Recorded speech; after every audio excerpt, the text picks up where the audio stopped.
The Battle of Alesia plunges us right into the heart of Burgundy in the year 52 BC. For 6 years, Julius Caesar and his Roman armies have been at war with a coalition of peoples known as the Gauls. There isn't a place called Gaul in the sense of a nation. There are lots of tribes. Within the tribes there are divisions. And there isn't, therefore, an army of the Gauls. It's a coming together of about 60 peoples, each with their own chiefs, troops and armies. And they don't have a leader.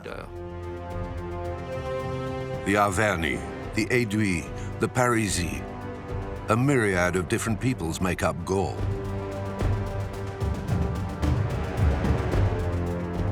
These tribes are the hereditary enemies of Rome, ever since the barbarians sacked the city 300 years earlier. The Romans still remember that humiliation. The Gallic invasion of Rome is, to make a very broad comparison, like the Romans' very own 9/11. Back in 58 BC, to subdue the enemy and establish his authority, Julius Caesar attacked the Gallic tribes.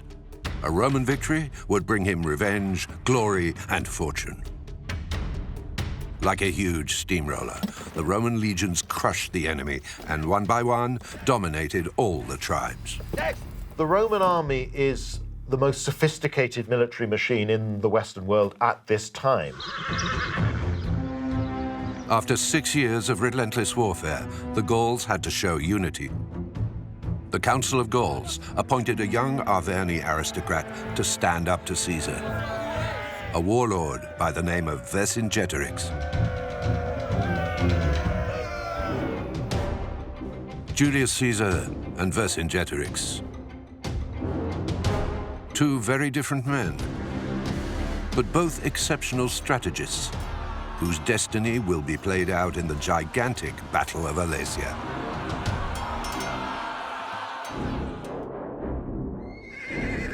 In 52 BC, at the end of August, it's Vercingetorix who strikes the first blow when Gallic soldiers attack the Roman army. How they attack is like crazy men. They make a lot of noise, they bang their weapons against their shields, they blow these war horns, you know, the carinx as it's called, and then they shout and yell.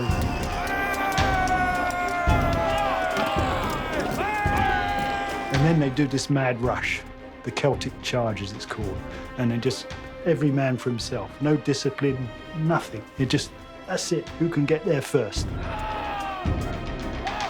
The Roman army, when it moves, is 20 or 30 kilometers long. It's a huge column, but Vercingetorix cuts that column in 3. The head, the middle, and the tail end. It's a fierce battle. But the Romans get the upper hand and set out in pursuit of the Gallic troops. Caesar relates what happened next in his account of the Gallic War. The entire cavalry was in disarray.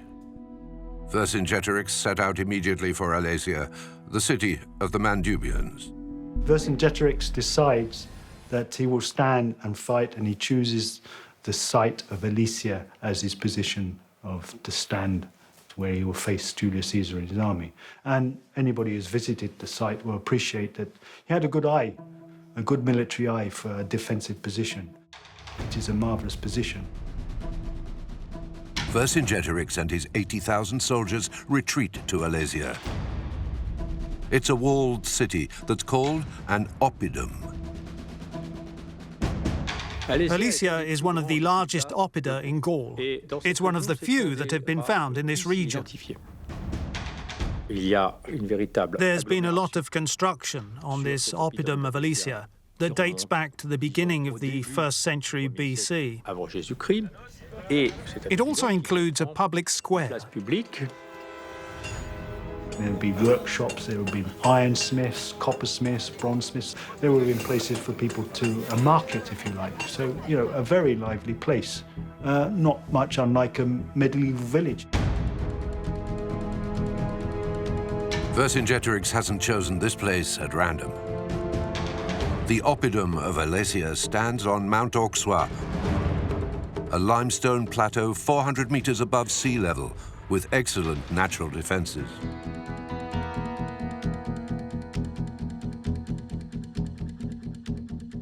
The stronghold overlooks cliffs more than 20 meters high. In the valley to the south and north flow two rivers that act as ramparts. The oppidum is surrounded by hills of the same height.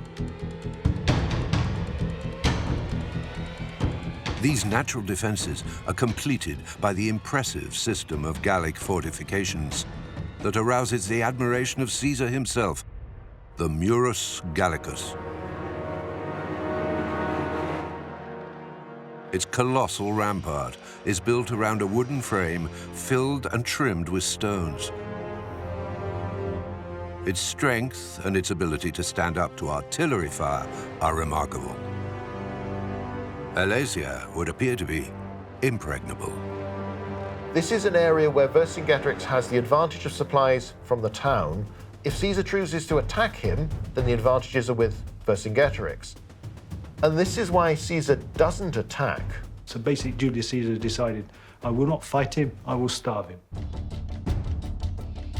Caesar knows he has an opportunity to finish this, and it's an opportunity he must seize. From the foot of Mount Auxois, he describes the situation. The city of Alesia itself stands on top of a hill, a relatively high location that does indeed appear impregnable, except by siege.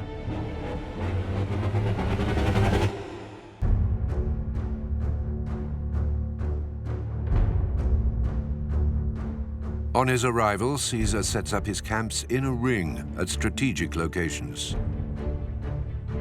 and divides up his legions among them. He sets up his camps on the nearby hills, and probably down on the plain too, on the bluffs and hillocks, in order to have a direct view of the oppidum. Between each camp, Caesar positions lookouts and sentries, thus closing around Alesia a wide circle. His strategy is, the enemy is in the middle, so you build your siege all around the enemy. From the top of the oppidum, Vercingetorix observes the movements of the Roman troops. He knows that within a few days, none of his men will be able to either leave or enter the besieged city. So, faced with a blockade, the Gallic leader gathers there in Alesia all the food he can get. Vercingetorix thinks of this, because before the siege lines close around him, he sends guys out every night to secure all sorts of cattle, pigs, anything they could gather up and bring it into Alesia. So he's obviously fought it. I mean, he's not stupid. He's thinking ahead here. He's got a good military head on his shoulders. By keeping his army on good rations, Vercingetorix reckons he has enough food to withstand a 30-day siege. And thanks to the springs, both in and around the oppidum, he'll have enough water.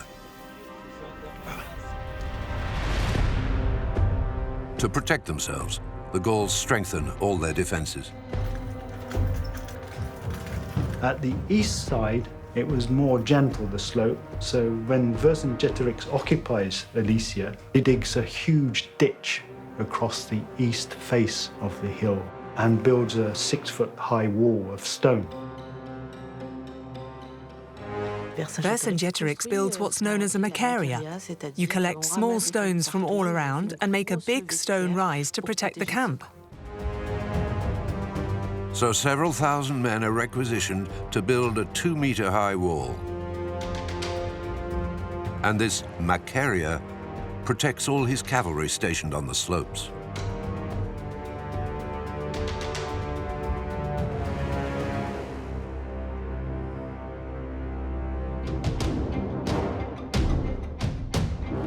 At Alesia, Vercingetorix is determined to get the better of the Roman leader.